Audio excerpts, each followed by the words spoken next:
Hey everybody, and welcome back to my channel. This is part 2 of my Vintage Spring Booklet tutorial, and if you missed my first one, I'm going to link you here and in the description box below.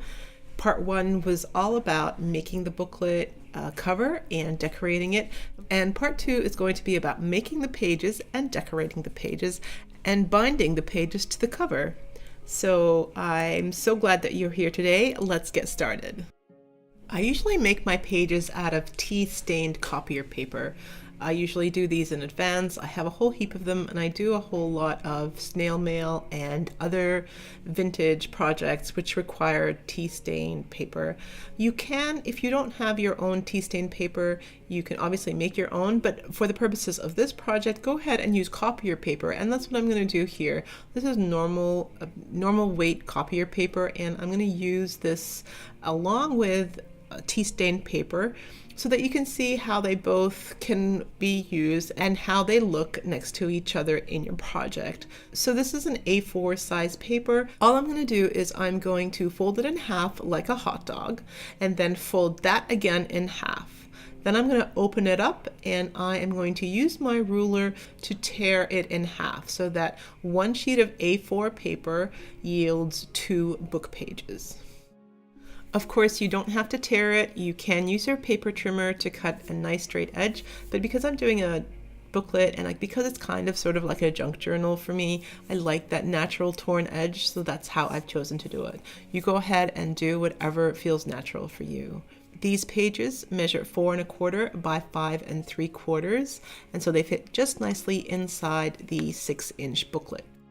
Once the papers are cut, I'm going to reach for book pages. Now, book pages can be whatever book you have. I have this beautiful vintage old Jane Eyre book, which I use, and I know it's an old classic, and how can I? But really, I love using it. I love using it every single time I open it, and so it brings me a lot of joy to use it. And the words are amazing. They make me laugh every time I use them in a project. So I actually have quite a lot of joy using book pages from books that I actually love.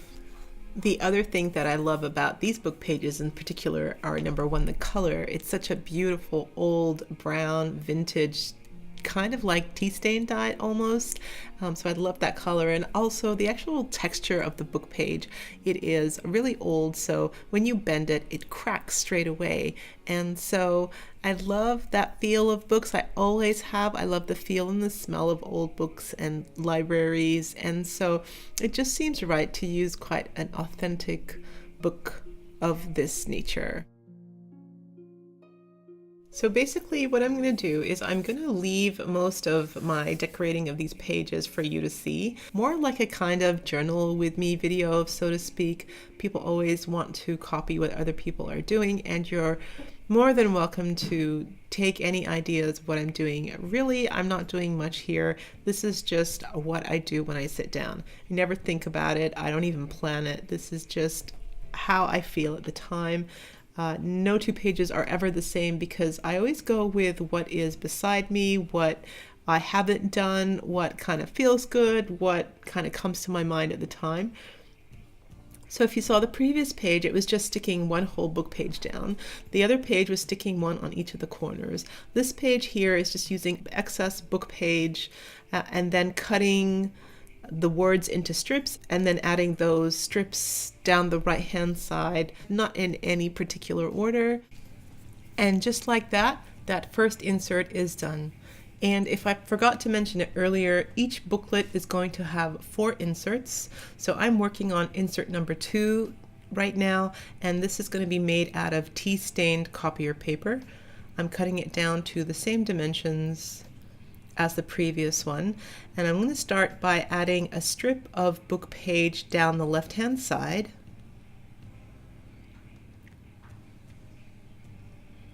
and that is the first page done.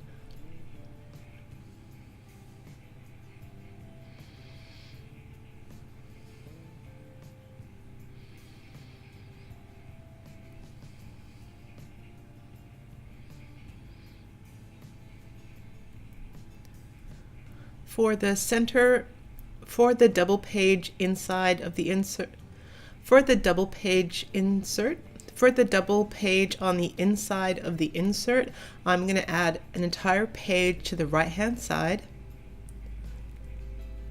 trimming off the excess. And for the back of that insert, I'm just using some of the excess and basically breaking up into 3 bits and adding it to the page, and that page is done. Really simple, no thinking about it.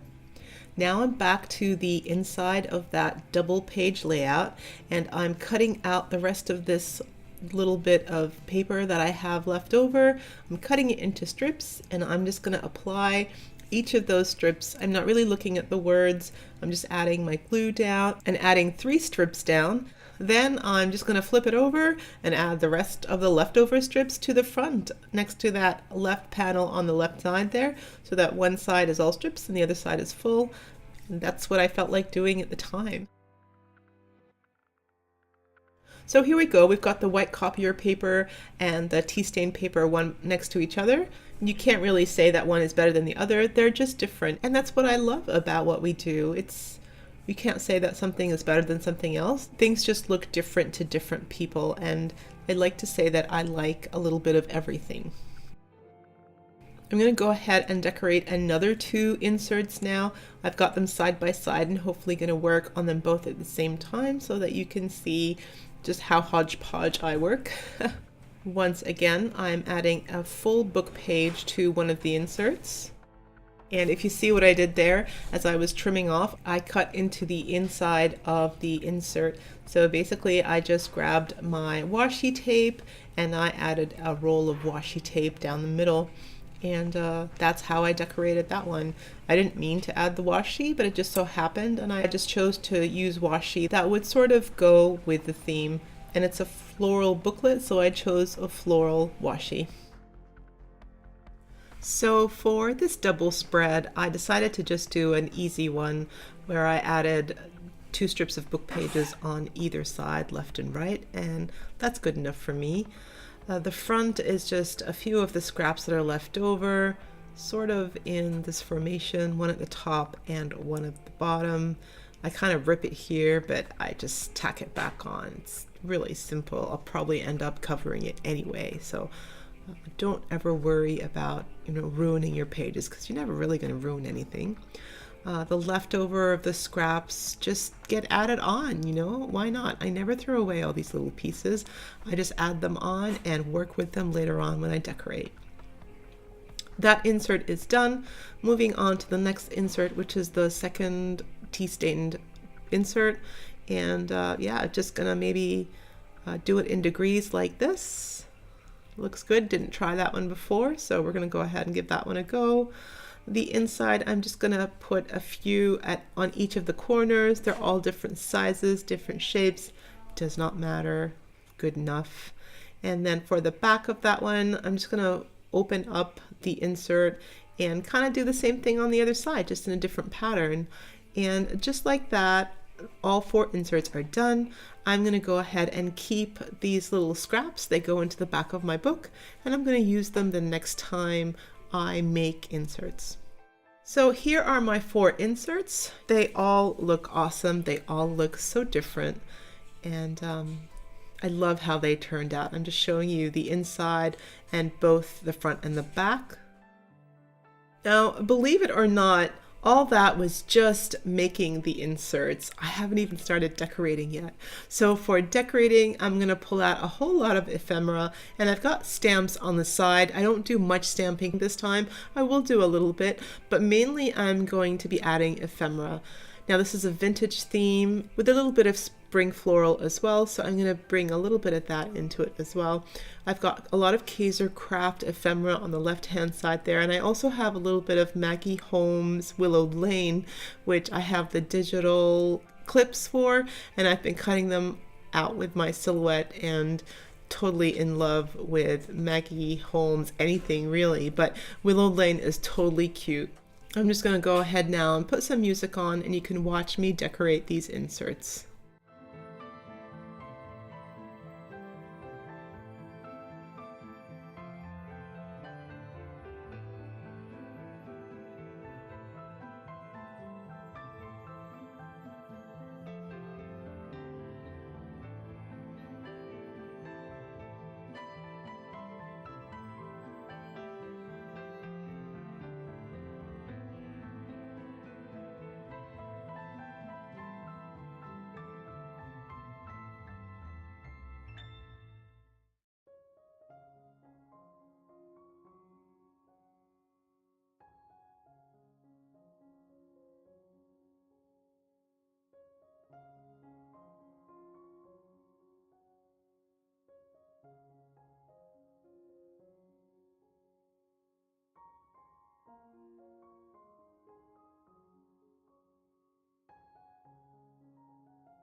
Alrighty, so just doing a quick flip through of the inserts.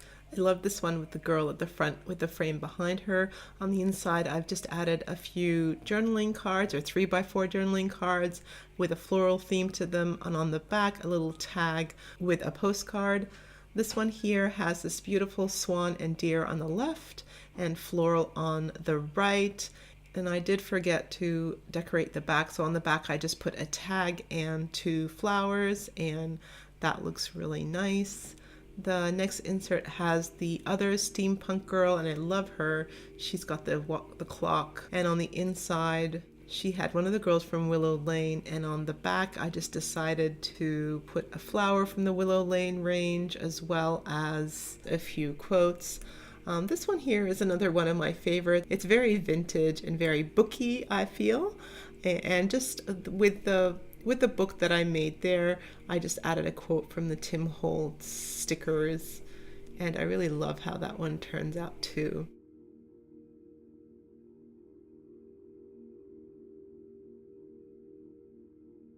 So those are my 4 inserts that are going to go into my booklet. So let's now move on to how I'm going to bind these inserts. So I've got 2 booklet covers here to choose from, and what I'm going to do is I'm going to make sure that I've got the pages in the right order that I want them at. Then I'm going to add a few things as well. The first thing I want to do is I'm going to grab some vellum. I think vellum is not going to add too much bulk, and it's a nice feeling and it's a nice texture to have in a junk journal or in a booklet. I'm going to grab 2 sheets and interdisperse them within the inserts.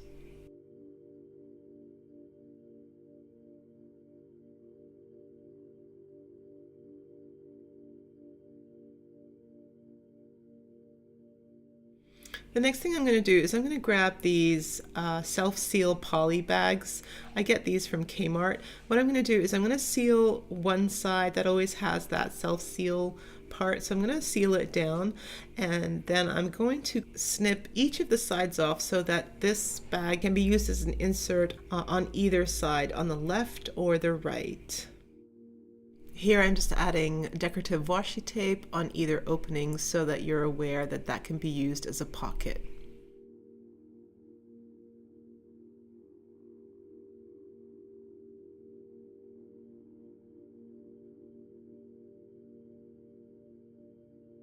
And then what I'm going to do is I'm going to hold it down with my bulldog clips so that I can run a straight line down with my sewing machine and that everything is stitched in place.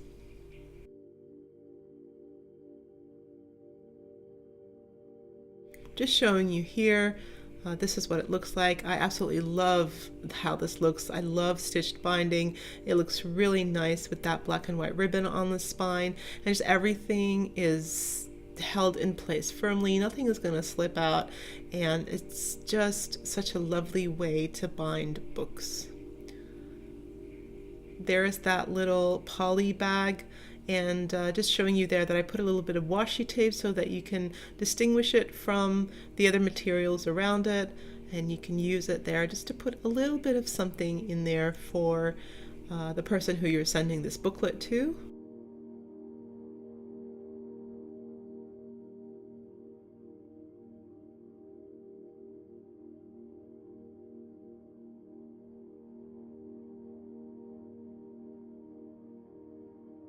And here is the other side.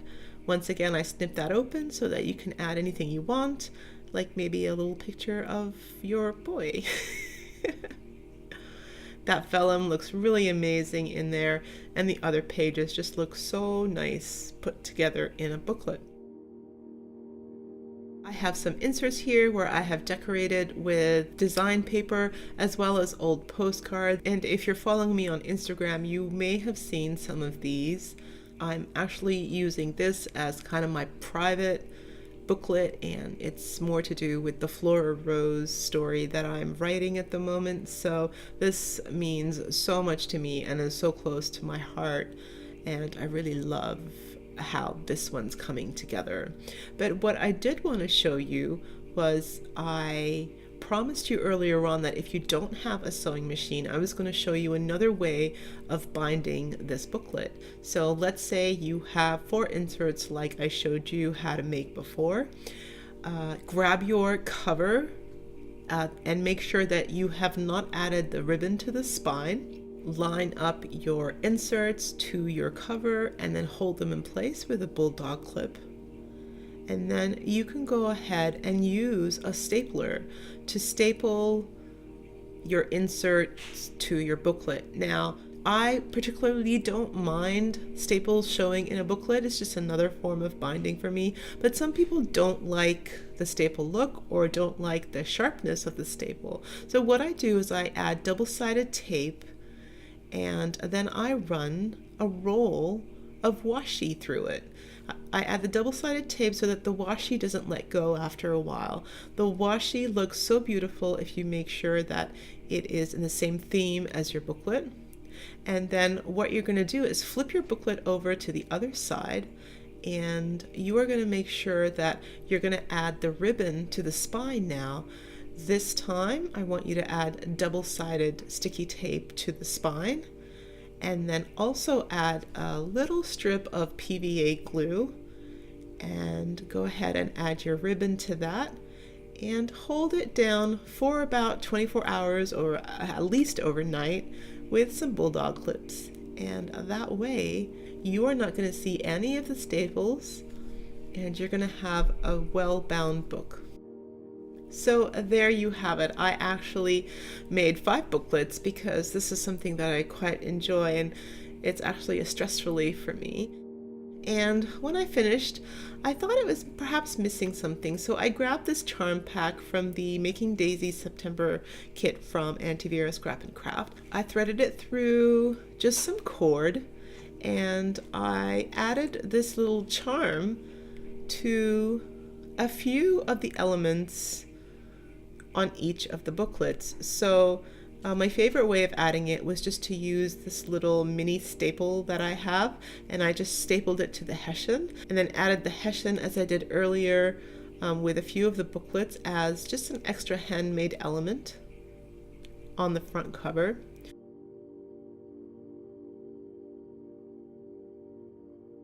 There was one booklet that had sewing tails from the top and the bottom of the ribbon that I had sewed onto the spine, and I basically just threaded it through and then tied it together in the middle, and that was a very beautiful addition. So it looked like just a charm hanging off the spine, which I sometimes like if it's not too bulky, and these are not too bulky, so it's so beautiful. And I'm just showing you now, I'm just finishing off the decoration of this booklet, another handmade banner using the toothpick and the hessian, and then I found another steampunk selfie stamp that I'd colored in earlier, and she just goes on there like she belongs there. I just really love how each booklet is different, and it's something that I'm really proud of, this project. So I hope you enjoyed this project. Please give me a thumbs up, and please consider subscribing to my channel. I want to thank you for joining me today. If you have any questions, please let me know in the comments below. Please check out the blog. There are some more pictures on there and some more information. Hope you have a good day, everybody, and I'll see you in my next video.